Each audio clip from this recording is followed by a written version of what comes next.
अगर आपने अभी तक हमारा चैनल सब्सक्राइब नहीं किया तो अभी सब्सक्राइब करें और बेल आइकॉन को क्लिक करके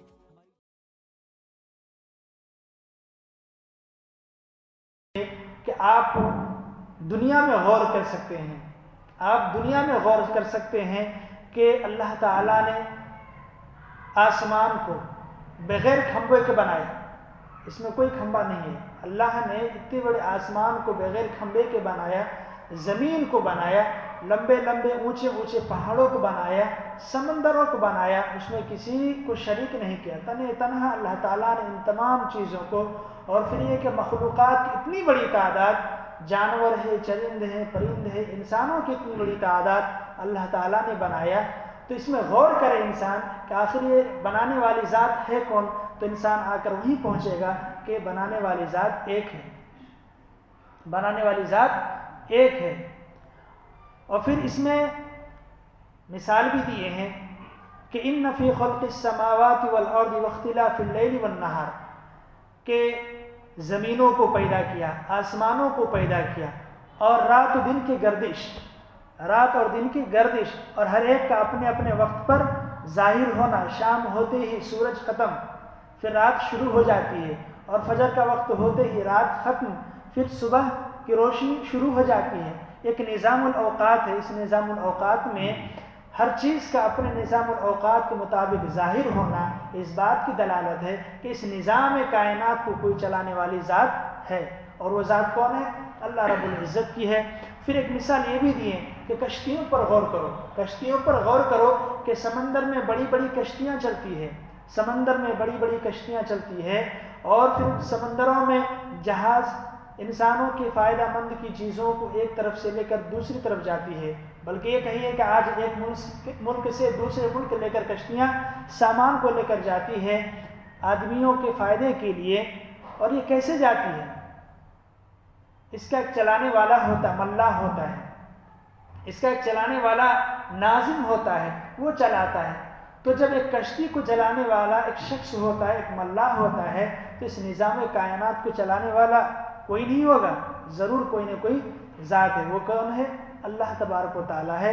तो इस आयत करीमा के ज़रिए से अल्लाह ताला का वजूद साबित होता है कि दुनिया में अल्लाह मौजूद है। बाज़ लोगों का अक़ीदा ये है, ख़ास तौर पर दहरियों का अक़ीदा ये था कि ये निज़ाम कायनात खुद ब खुद वजूद में आ गई है, इसका कोई चलाने वाला नहीं है। इसी तरीके से हिंदुओं में बहुत सारे वो लोग हैं जिनका अक़ीदा आज तक यही है कि कायनात खुद ब खुद वजूद में आ गई है, इसका कोई पैदा करने वाला नहीं है। चुनांचे उसमें भी दो गिरोह हैं, आस्तिक और नास्तिक। आस्तिक वो लोग हैं जो खुदाओं को मानते हैं, नास्तिक वो लोग हैं जो खुदाओं को नहीं मानते, मुनकिरीन खुदा हैं। इस सिलसिले में इमाम आज़म अबू हनीफ़ा रहमतुल्लाह अलैह से कुछ दहरियों ने सवाल किया। इमाम आज़म अबू हनीफ़ा रहमतुल्लाह अलैह मस्जिद में तशरीफ़ फरमा थे, उसी दरमियान दहरी लोग आ गए और तलवार लेकर आ गए और कहा कि मेरा एक सवाल है।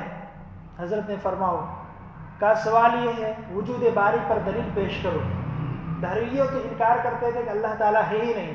उसने सवाल किया कि वजूद बारी पर तुम दलील पेश करो, तुम कहते हो कि खुदा मौजूद है तो दलील पेश करो।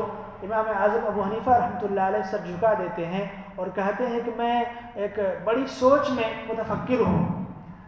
मुझे एक साहब ने सवाल किया, मैं उस सवाल में गर्क हूँ, मैं उस सवाल की फ़िक्र ने मुझे परेशान कर रखा है। तो फरमाया क्या सवाल है? उसने कहा उस शख्स का सवाल ये है कि एक चौड़ी चकली समंदर है और उस समंदर में एक लंबी कश्ती है और कश्ती लोगों के सामानों को खुद ब खुद ऑटोमेटिक लेकर एक जगह से दूसरी जगह जाती है, जहाँ चाहती है रुक कर सामानों को गिरा देती है, लोगों को दे देती है और फिर खुद ब खुद चलने लगती है।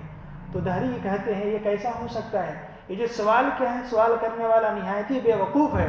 तो फ़ौरन इमाम आज़म जवाब देते हैं कि वाह, जब एक कश्ती समंदर में खुद ब खुद नहीं चल सकती, उसका चलाने वाला मल्लाह होना ज़रूरी है, कोई नाज़िम होना ज़रूरी है, तो ये निज़ाम कायनात तने तनहा कैसे चल सकती है?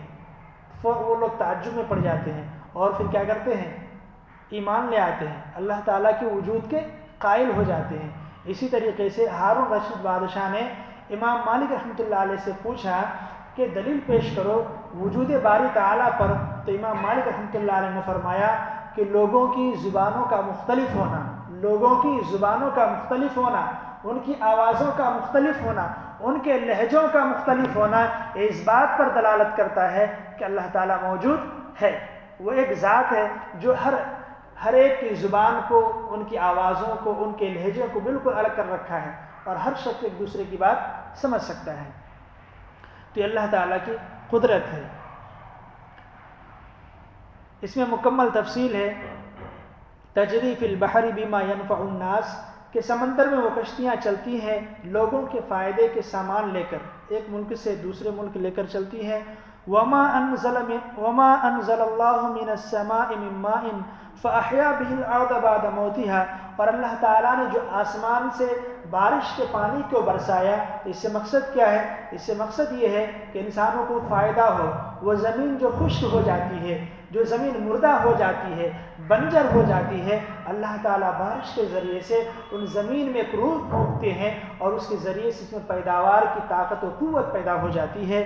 اور اسی طریقے سے فرمایا وَبَثَّ فِيهَا مِن كُلِّ دَابَّةٍ، اس میں کیا ہے؟ مختلف جانور ہیں، بلکہ کہا جاتا ہے کہ سمندروں میں انسانوں سے کہیں، اور جو خشکی کی سطح ہے جہاں پر انسان بستے ہیں، اس سے کہیں زیادہ تعداد سمندروں میں ہے۔ سمندروں 5 بڑے سمندر ہیں، آپ لوگ جو اسکول میں پڑھتے ہیں بچے، اس کو معلوم 5 بڑے سمندر ہیں۔